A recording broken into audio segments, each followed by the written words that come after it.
You've been overcomplicating melodies, and I know why. Well, I at least think it's because of this one reason, and this is a big reason, and that is looking at music as a game of pattern blocks, almost like Tetris. And not thinking about it in this way usually leads to having beat block or not feeling motivated at the moment and unable to produce melodies fast. Because what most producers do is just rely on their own intellect, and that can be very limiting based on the music that you've been exposed to. So in today's video, I'm gonna show you why making this mental shift is gonna really start making music start to click for you. And you're gonna see how fast you're gonna be able to start creating fire melodies every time. So I got Claire pulled up, which is definitely my go-to piano right now, and I'm just gonna use the default basic Claire and lay down some chords.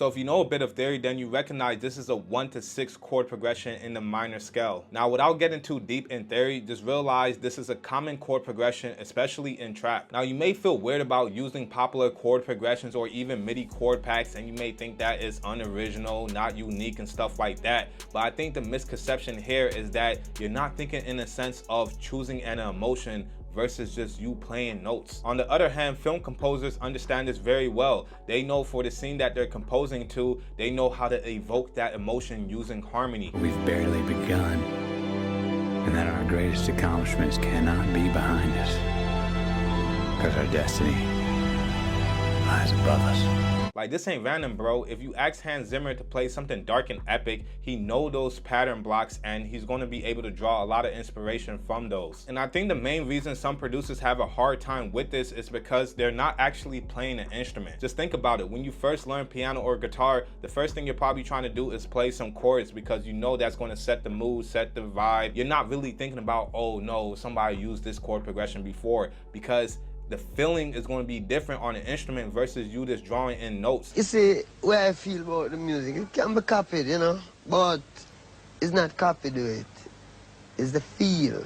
It carry a feel where if you ask plenty musicians, them know it, but them can't do it. And that's where the difference lies. But when it comes back to producing on the DAW, you need to put yourself back in that mindset. That's why I recommend playing an instrument, because then you're going to realize these common chord progressions are just like color palettes to your canvas. And another reason to drive this point home is that you don't have a visual in front of you like a film composer does. So he knows, okay, in this scene, how he wants it to feel based on how this, person looks or how this scene makes them feel.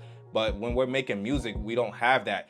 But we do have our imagination, and for me, when I'm making beats, I'm always thinking about, like, how is this going to look in a music video, how the crowd will feel when I'm performing it. I'm just imagining that, and I'm pretty much putting myself as a film composer to my own movie, which is my life. Now, you might be thinking, okay, that kind of makes sense, but if I just use these chord progressions, how do I put my own spin on it to sound unique to me? One thing I've learned, and you'll see it too when you're playing an instrument, is that there are different style patterns. For example, on the piano, the left hand is usually playing the chords while the right hand plays the melodies, and that's if you already have a bass element like the 808 or an actual bass guitar. But if you watch a piano tutorial or covers, you'll notice they're often using these kind of patterns like arpeggios. I'm gonna play a G arpeggio, and if I see an E minor, I'm gonna play an E minor arpeggio. Broken chords or octaves.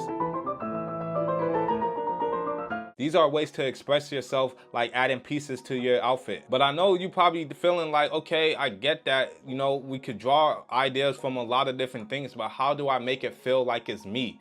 And that's when articulation comes in. Because when you're playing a piano, articulations is like playing soft or hard or staccato or legato.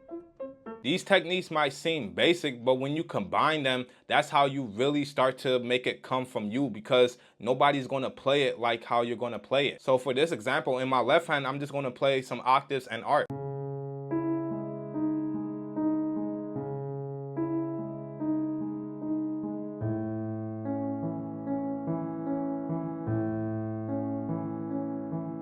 Now, when it comes to melodies, there's common patterns that you can use, like using the notes from your chords and even the suspended notes of those chords. So then you'll come up with something like this.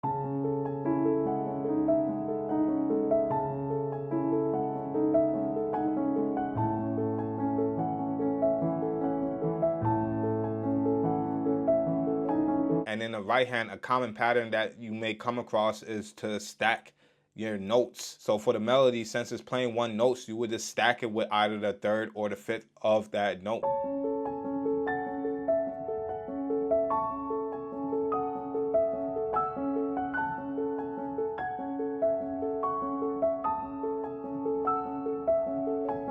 And we haven't gotten to our counter melody yet, but I did a whole video on that, and that's pretty much just understanding contrast. If you have a melody that is going fast, then you probably want your counter melody to go slower, and just vice versa.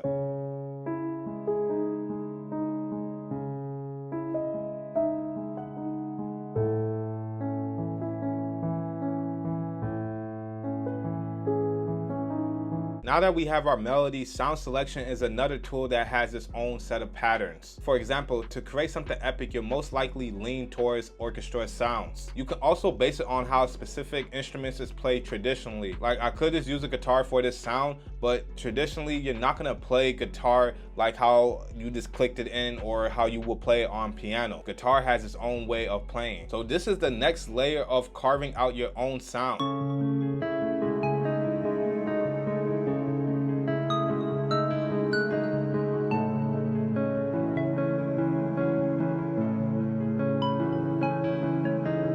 While many other producers is going to get stuck focusing on how to be unique from the notes they're playing, you are going to be able to be advanced and a step ahead because you're thinking about the emotion that you're trying to create. Now, adding effects to your melodies is optional because some of these VSTs already have effects included into the sound, but you can differentiate yourself even more by, using certain effects. Even half speed is a common pattern that people use, or the chorus effect, or even the VST portal.